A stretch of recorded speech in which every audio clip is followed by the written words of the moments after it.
Jacques Kallis in his final match has to cut short his first day's play. 2007 was the last time that India went past 150, losing less than 2 wickets on the first day of a test outside the subcontinent. It was 2007 against England when it happened last.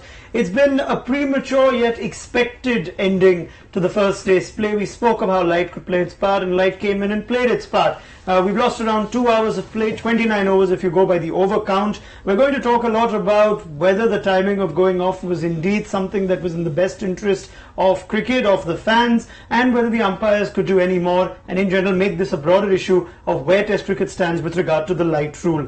But this is Match Point, and it is the South Africa versus India series. Amazon.in presents Match Point, and Jacques Kallis, our Goodbye Kallis segment, is always something that we're going to be a part of. We're going to play it in the beginning for you to show you just where Jacques Kallis stands in the all-time list of run scorers. Now you know that Sachin Tendulkar sits firmly atop that list, and we're going to show you in just a moment exactly where Jacques Kallis is. There you go, big names: Sachin Tendulkar, Ricky Ponting, Rahul Dravid. Sanjay, we finally do have Sachin Tendulkar on a list that we've shown you since the morning, and Kallis 13-174 could go past Rahul Dravid. Unless he gets a massive score, he could very well go past Ricky Ponting, but this pitch gives him every chance. So that is our little tribute to Jacques Kallis, a true great, and one whose batting just went through the roof. Okay, there's a bigger issue at hand right now. India have ended day one at 181 for 1. Murli Vijay unbeaten on 91, showed some attacking intent against Peterson towards the end of the day. Cheteshwar Pujara giving him able assistance, unbeaten on 58. Morley Morkel picking up the only wicket in the morning of Shikhar Dhawan. Right, that is for the cricket on the field. Why did the cricket go off the field as early as it did? Was it early? Was it not early? What can the officials do? What can the administrators do? What do the players have to do? It's going to be a fun 15-20 minutes on Match Point. Sanjay, Manjrekar, Daryll, Cullinan with me. Now the first reaction, gentlemen, to the light going off from where we're watching, just on screen. Did it look so bad, Sanjay? It was the usual scenario that you see with bad light. You know, when you watch it from a distance and when you talk to, you know, people who are at the ground and you wonder, is it really bad light? And, you know, the fact of the matter is, if you have a quiet word with the players who just walked off and ask them, was that light unfit for play? And they'll say, no, I think we would have played. If you ask the umpire, they'll say the same thing.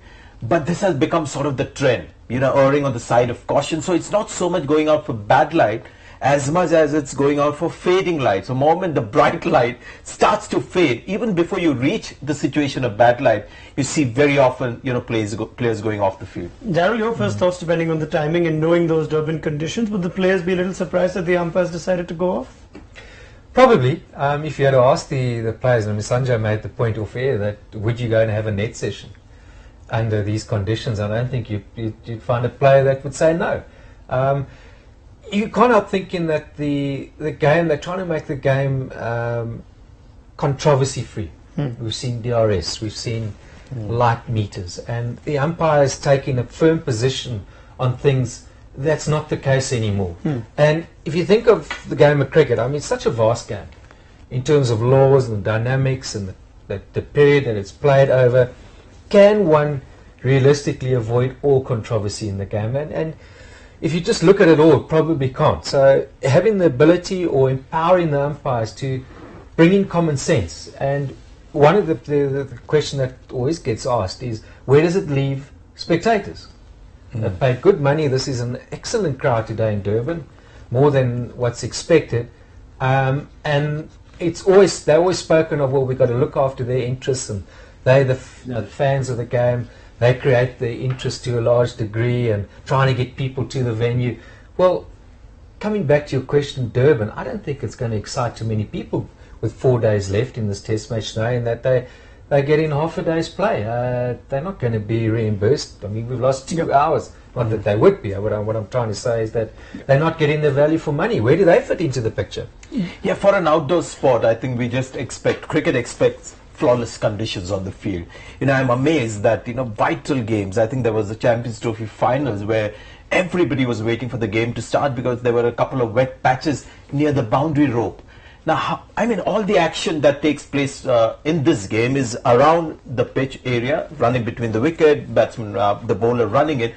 But very often test matches get halted or play doesn't start because there are a couple of wet patches down there at deep fine legs. So I think we've got to move ahead of all those things. And then you have another sport like football where they play in falling snow on slushy grounds, and they're running the length and breadth of the whole field and they're sprinting all over. So they'll be wondering, and when they come to a cricket ground and say, why is the play not starting? You know, we've got a patch down there. You see they're right there 70 meters away from the action, and they'll be saying, guys, come on, this is an outdoor sport. I think the light also, we look at it in the same scenario where we want absolutely perfect light. At the moment it's not perfect, we get off. It's a good point you make, especially with regard to football, soccer that is, for the different interpretations of football across the world, where is cricket in comparison to those sports falling behind with regard to what the priority is. The priority in football seems to be we play because the fans are in, and so you need to have a game. All you need is conditions that are reasonably good. We've seen plays in hailstorms as well in football. Cricket has a lot to do, especially with recent incident. We saw issues at the 5th test in the Oval as well. Is cricket falling behind and not realizing something very important in sport? Yes, some might say as an argument that, you know, there's a hard cricket ball involved, you know, which can cause serious injury. But there is also injury to players when they're running on a wet outfield with football players, and their legs are a lot more precious and, you know, valuable than than cricketers. See, yes, there is that argument, but with modern gear, I mean, every part of your body is protected. And I'm not saying play when the light is really bad. I mean, do you see a situation these days where a batsman is batting and he doesn't see the ball and then the umpires call off? You know, that used to happen in the past when the light would really fade and the fielders would struggle to see the ball. Now, even before we get close to that kind of a situation, play gets abandoned. You mentioned the point about the Oval. Now, take a recent example, the test match that we've just seen at the Wanderers. I'm just imagining if it got to a situation with that crowd and the way the test had gone, that South Africa needed 6 runs to win off the last over, and the light meter came out and it was not what was acceptable. The umpires would have been forced to have gone off. Because they had not, then MS Dhoni had every right to say, hang on, that's the standard being set. So can we go by definitive answers or definitive quantifying of exactly that? The game of cricket, I don't think, allows for that. Empower the umpires with common sense, not eventually seeing them becoming, as technology potentially grows, simply becoming hat stands. Yeah. You'd think that the common sense is something that need not be empowered, but just merely implemented and given the freedom for the umpires. We will show you in just a moment what the current playing conditions are on the light. But just before that, Sanjay, the light rule.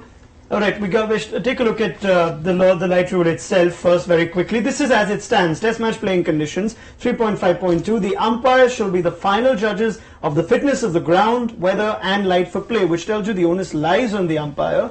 Sanjay? Yeah, Daryll makes a couple of good points, you know, where he says common sense has to come into play, but increasingly that's been taken away from the umpires. But here you can say that they are the final judges.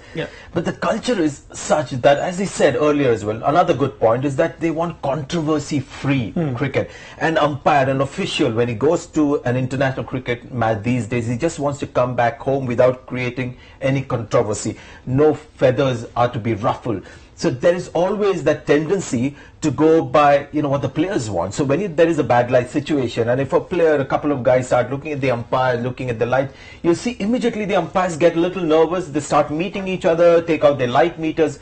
I think in the past where the umpires were the dominant figures on the field and the players were, I mean, sometimes it would go to the other extreme. But it used to happen, but those days are gone.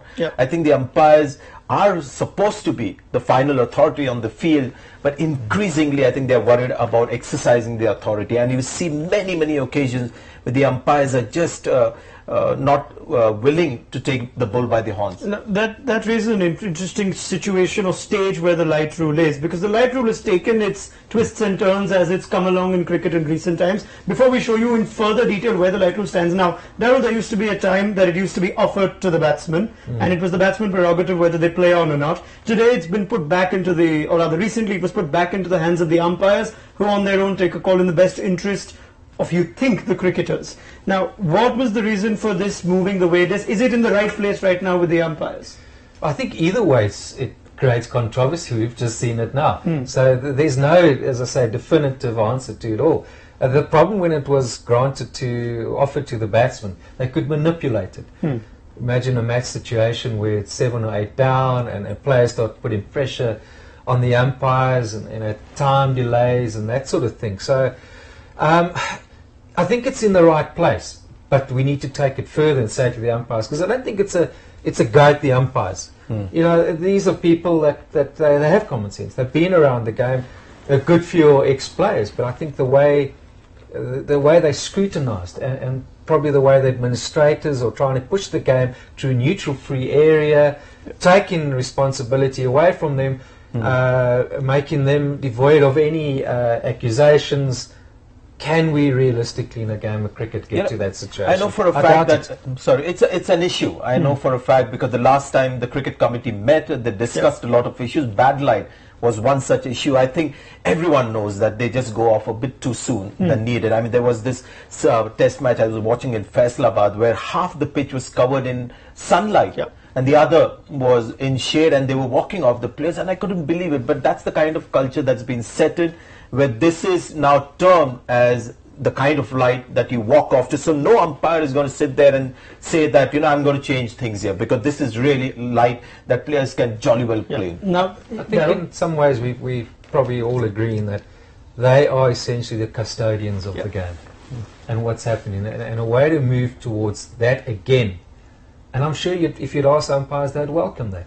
Okay. Now, so I think finally, what Daryll is saying, that it's got to come from the top, where they've got to be told that the umpires that you know, you can stretch it and go off when it's really bad light, and if there's any controversy around it, and we will support you because you're trying to get as much cricket as possible on the field. Precisely. Before I throw my next line of questioning to both of you gentlemen, let's just show you exactly what the rules in detail state. The umpires went off today after reading a light meter of, or after a light meter reading of 9.3. We'll get to that, but first look at 3.5.3b. I'm going to try and just highlight the important parts. If at any time the umpires together agree that the conditions of the ground are so bad that there is obvious and foreseeable risk to the safety of any player or umpire, it would be, or that it would be unreasonably dangerous for play to take place, they go off and play not to allow or commence to restart. Decision as to whether conditions are so bad as to warrant such action is for the umpires alone to make. There is no mandate about the light meter being a binding authority. 3.6.3, the light meter readings as a guideline, entitled to be using these meter readings as a guideline for determining whether the light is fit for play in accordance with the criteria set out in the previous clause. Now, and 3.6.4 just ratifies it further. You could see benchmark in 3.6.4b. We're talking about these light meters being guidelines and benchmarks. So coming back to the point, it comes down to that meter not necessarily being the binding force, but the man holding that meter that decides. The one question that you put, is the meter complicating things? Shouldn't the umpire in his own wisdom look around as somebody who knows the game, look and say, okay, this light is good enough to play, this is not? You've got to understand why the light meters came in, because you know, different umpires had different interpretations of bad light, and that created the controversy, so they wanted to standardize it. I think basically the light meters came for the umpires to decide that this is you know, light of concern, and 10 minutes later the light meter would guide you to say that it has deteriorated even further. You know, so that would just give you an indication. But it's up to the umpires to decide whether this is light where there's a possible risk of injury, including the umpires themselves. And in that kind of light, I mean, come on, you know, we talked about net session. We've played a lot of, I mean, we've had lots of evening net sessions. And in that light, you know, and net sessions where fast bowlers are coming in and bowling at batsmen in the nets, and they were even more dangerous in the net. I don't remember a single time when in this kind of light where the coaches have said, you know, guys, I think this is of concern. Let's end this net session. It's too dangerous. But in matches, international matches, it tends to happen. The other, Daryll? It's probably similar to the whole DRS argument, that it's really introduced to get to a situation where playing fields are leveled as much as possible, but don't rely on them to give us the exact answer every single time. The other dangerous part is of these light meters, and this is where I come down to, you know, why I'm questioning the light meter itself. It's set a precedent now. 9.3 will be the reading that the umpires will have to follow for the rest of the test match. If it does come down to day 5, where again 3 or 4 results possible and 2 or 3 overs to play, if it goes above 9.4, even if then they feel there are 2 spinners bowling and you can continue play, they're bound by that precedent. Does this make the job of the umpire a lot harder? Yes, it will. But there again, you mentioned 2 spinners. Common sense would tell you, are the batsmen in danger? How can they be in danger? Well, you could say, well, the field is close to the bat. they're in danger. I mean, they're wearing protective equipment. It's just one of those things that, sadly, we probably won't ever have the exact answer to it, and let things be as they are. But it just doesn't give everybody value for money, and in conditions which I think it's a common acceptance. We saw the commentators go onto the field and interviewed, and they were the opinion, well, clearly you could see they think it's good to play. Very often I think media and people who follow the game, the commentators, the media, the fans also have to take the blame, because sometimes when common sense is applied and they don't agree with it, or it is the result that doesn't suit their home team that they're supporting, they'll go after the officials. So I think this has come as a solution for that, where increasingly it's not the human being that's held responsible, but a gadget that standardizes everything. And it's just I feel a way to get away from all those controversies. So common sense controversies is something that's got us into a situation like this. We come around the whole light issue. I think it's common acceptance now that the lights don't improve the chances of playing. Yeah. The moment it gets to a certain point, then you're off. And talk of a pink ball, I mean, night test cricket has been advocated around the world, and it just continues. And where it gets to, it's anybody's guess at this stage. Last word on this. You have to think on the administrator's point of view. If the arguments are so in favour of allowing more freedom to the umpires, why is it that the law at place stays where it is and hasn't evolved in recent times in spite of recent incident? Can it be said that there needs to be, cricket is too complicated considering the kind of venues you play in and the way light changes at places, that leaving this element to the subjectivity of an on-field umpire is not something that's in the best interest of cricket, and therefore there needs to be a general rule? Can we understand the point of view of the administrator? But we live in a world where subjective interpretation is least tolerance for that kind of a thing. That's why you have pressure on the administrators to go for technology and things like that, where the human element, if exercise, is criticized when it doesn't agree with somebody. I played in a bad light situation, and there was that famous game in Sharjah when the street lights were on and it was bad light, But I was batting out there and I could see Wasim Akram bowling at 90 miles per hour. There was no way I was going to get hit, or there was nowhere a situation where I was threatened with physical injury. So that is common sense. People who have played the game in that light would never fear physical injury. So somewhere you've got to, I think, bring out a balance. Quick summation of the solution that Daryll and Sanjay suggest. What's the solution? I don't think there is one, but we'd have nothing much to talk about. That's the beauty of cricket. Sanjay, any immediate tinkering with the rules? I think currently they're just going out a bit too soon. I think the word from the top could be that you could hang around there much longer, and when it gets really close to bad light, think of getting off. At the moment, they're just coming off a bit too soon. They're going off a fading light. Go off for bad light. Okay, that's good definition of difference between fading and bad light. Now, thank you, gentlemen. And of course, if they want to take a leaf out of anyone's book, watch the kind of cricket that we play. We play at any kind of time in the day. We don't care. We just want to play. The weather's obviously going to play its part. So let's show you exactly what the weather is going to be like tomorrow, day after. There is a chance of rain, 40%. Go by what you make of weather forecasts. But Daryll Cullinan's a good weatherman to have in the studio. Saturday, also a slight chance of rain. But as we've seen, the light also plays its part. So even that cloud could cut short a lot of play. It will be interesting to see what happens.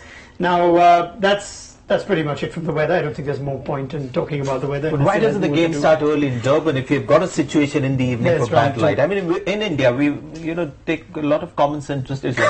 For example, Eden Gardens, around winter, we know the light is going to fade at 4:30. Yeah. We start the game at an unearthly hour at 8:30. So we report in the studio at 6:30 a.m. in the morning. And we don't sleep. You took the words right out of my mouth. It's something we've always said for so long, and I'd go so far as to say that Durban as a test match venue, it's always been problematic.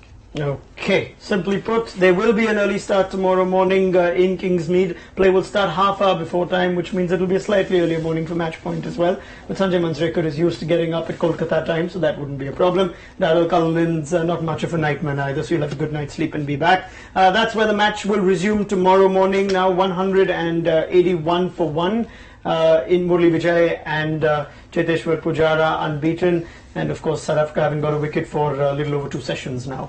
So that's exactly where we stand.